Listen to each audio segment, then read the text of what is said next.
Hallelujah. Blessed be the name of the Lord. Yes. I have, when Jesus saw his mother and the disciple whom he loved standing nearby, he said to his mother, "Woman, behold your son." Yeah.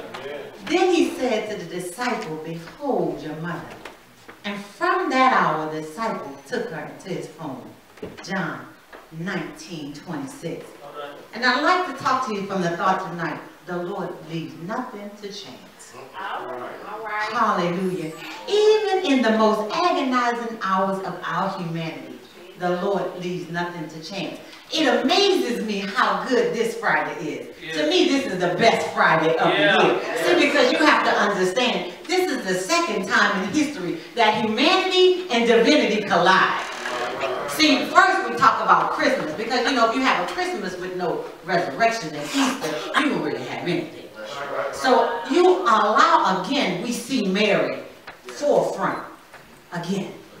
You have an opportunity to see the divinity of God and the humanity of God standing on the cross. We saw it at the crib. You know, in the manger, we saw the little baby Jesus. When he came, we saw God, Emmanuel, with us. But we didn't really understand, even as Mary pondered all these things in her heart. Now she sees the fulfillment of what this child would do. You know, when Zechariah told her in the garden, he said, "This child is set for the rise and the fall of many." So now she's standing at the cross. She's seen her baby go through so much. She watched him fall. She saw him beaten. And now she's watching what she wants delivered.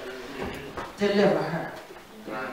We are watching him reconcile humanity in a way that is so profound, with such brokenness. Could you imagine mothers watching your baby being beaten and broken and bruised?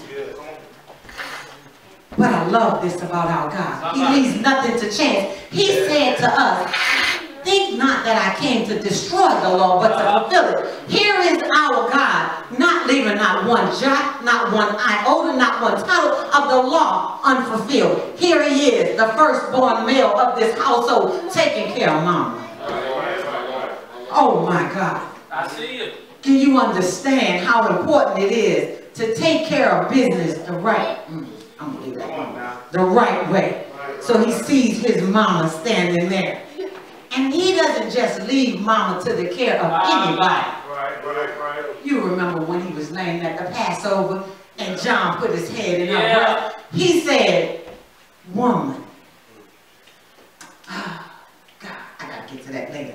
But he doesn't throw it to anybody.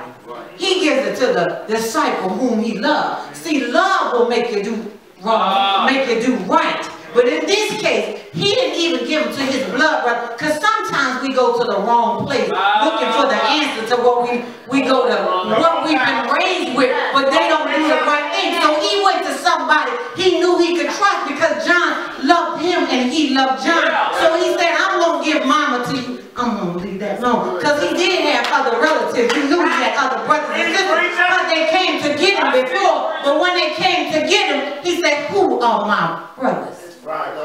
Those who do the will of my Father. And here it was, John went to the cross with him, so he knew he could trust John with spiritual things as well as natural things.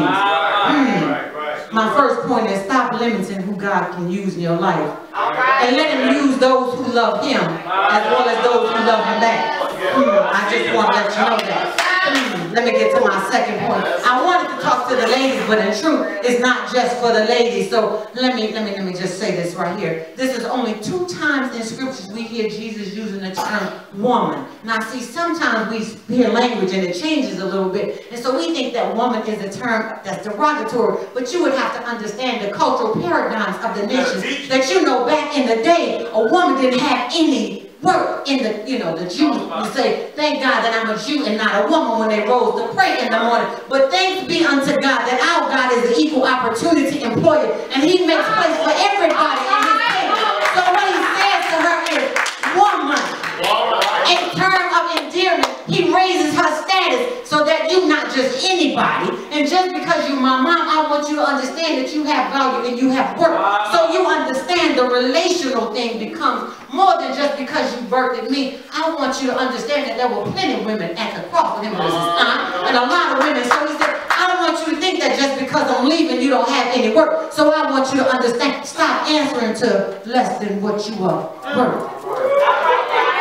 Stop underestimating your worth and your value. Be careful what you answer to. If the Father says that you have value and worth, stop downplaying it just so you can fit in. That's right. Just so you know. Don't let the rappers define you. Don't let your past define you. Don't let your situations define you. Don't let your circumstance define you. Don't let that define you, because after this, there's more. If you're going to be with him in paradise, you got to know how to walk with a king. Let me keep it moving, because Pastor, I have 10 minutes. I think I'm at 7.5, so let me get to my final point. Hallelujah. I started at the beginning saying that our Lord leaves nothing to chance. So I got to tell you how good our daddy is. He's so all of that. He says, I leave nothing to chance. So in the midst of everything that's going on, all the chaos, all the naysayers, all the mockers, all the scoffers, everybody that's got something, he takes the time to start talking. And you know, in good communication, in effective communication, you have a sender and a receiver. And what I love about him is he doesn't talk to his mother, Mary, without talking to John. He gets both of their attention, and he gives a message that's so profound. He says, I want you both to understand what I'm saying. He says, woman. And then he says to the disciple, he gives them the same message. Sometimes we need to press past our grief. Press past our circumstances. Press past the confusion of the moment. Press past everything that's going on. And you know, behold means pay attention. Listen up. What is still in our focus that when the Lord begins to talk to us, we can't hear? If he leaves nothing to chance, that means he's still talking. But are we listening? Having passed up your behold, that you can't hear what the Lord is saying when he's making provision. Because God is a divine God of divine order. And what he said to them, it was so profound that at the end it made an impact on their relationship forever.